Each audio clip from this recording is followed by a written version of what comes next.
I've been playing Hell Let Loose, a World War II shooter with a strong emphasis on teamwork, communication, and strategy made by Black Matter Studios, who are apparently based out of Sydney, Australia.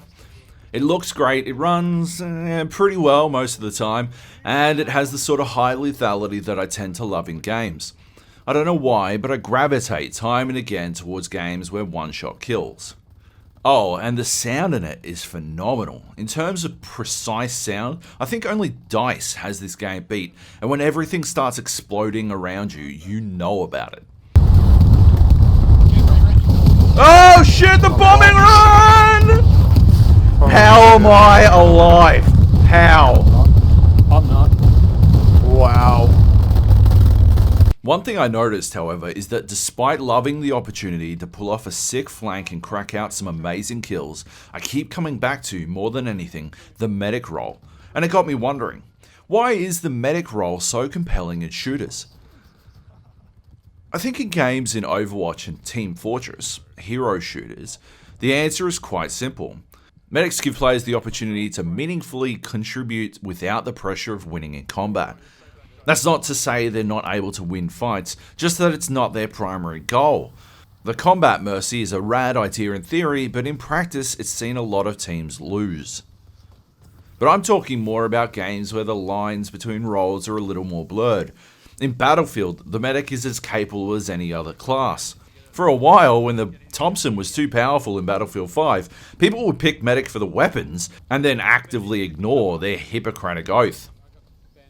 But when the weapons are balanced away from the combat docs, the medic doesn't always feel like the most obvious class choice. They generally find themselves with far fewer options compared to their peers, with slightly worse guns, no grenades, and no way to deal with armor or help build emplacements.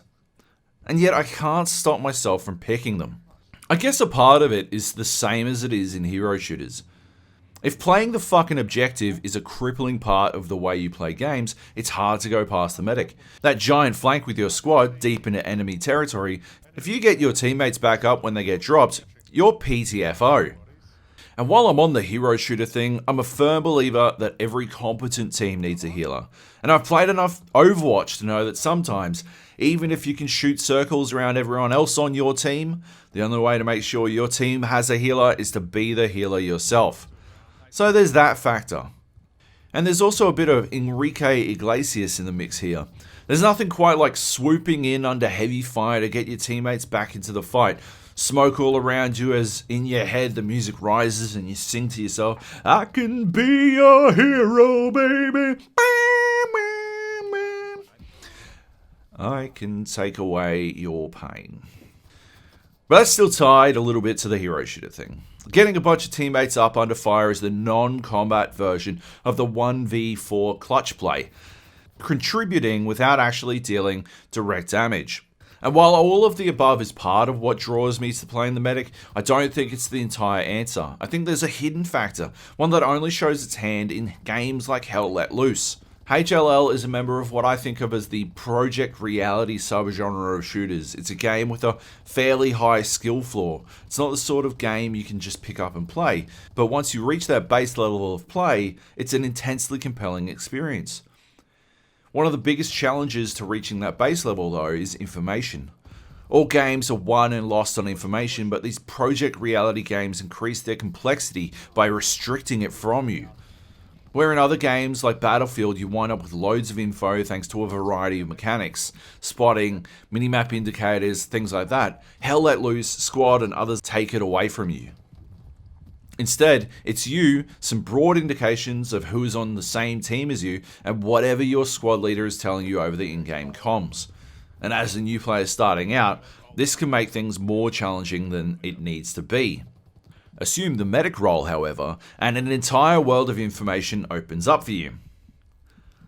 Games like Hell Let Loose have a problem, see? While they strongly recommend you play with a microphone, they know people won't do it. It's not that they can't, but that they don't want to. For myriad reasons, people don't feel comfortable talking in game, and that means they can't relay critical information to their teammates.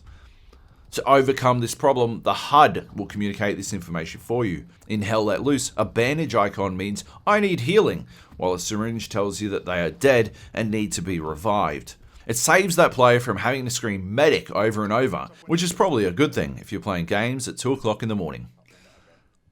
The trade-off for developers everywhere here is that this information can be used beyond the simple, oh, they're hurt, or they need to be revived concepts. Seeing a bunch of your teammates all suddenly either need reviving, need bandaging, or straight up blink off your HUD tells a medic oodles about what's ahead. Either they all played hot potato with a live grenade, they got shelled by the artillery, or there's an enemy squad ahead with some excellent shooters among them. When information wins games, this is the stuff dreams are made of.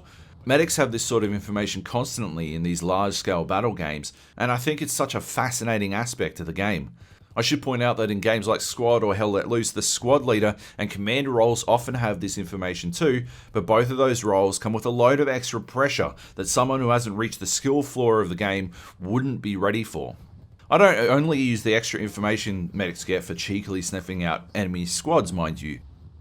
One of the best ways to learn how to play a new game is to watch others play it, which is easy enough in HLL. Join a squad and just do what your squad leader says. But with the HUD information the medic has, you don't just watch what your squad does. You can learn why you don't sprint down narrow alleyways, all while not entering the alley itself. You can suss out the safe parts of a ridgeline while still deep in a trench. Instead of using trial and error to work out the safe way to deploy your heavy machine gun, you can watch as others do that work for you. When you see the syringe icon pop up, you know the trial has ended in error. It reminds me of playing SPG in World of Tanks because you have an entirely different perspective to other people. You don't see the game world they do, and so you can learn entirely different lessons to them. The end result is that you reach the skill floor faster, and you can progress beyond it quicker too. And yeah, you help keep your teammates in the fight for longer too, which is always a good thing in team-focused, objective-based games. If you've never tried playing Medic in the Shooter before, give it a punt. Try it out and revel in the wealth of information at your disposal. And if you don't like it because their guns are garbage and you're tired of losing 50-50 firefights like you're using one of the 80 non-meta guns in Call of Duty, let someone else take the role. But fair warning, if you're anything like me, you'll soon be back, addicted to the oodles of extra information, the thrill of the nail-biting team save, and the possibly sarcastic calls of good revive. Yep.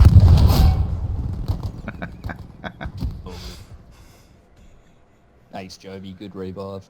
Thanks for watching. Hit me up on Twitter if you've got any questions, at JobyJojo. Subscribe to my podcast at thegapodcast.com, and I'll catch you for the next one. He's definitely looking at you now. He's looking at me.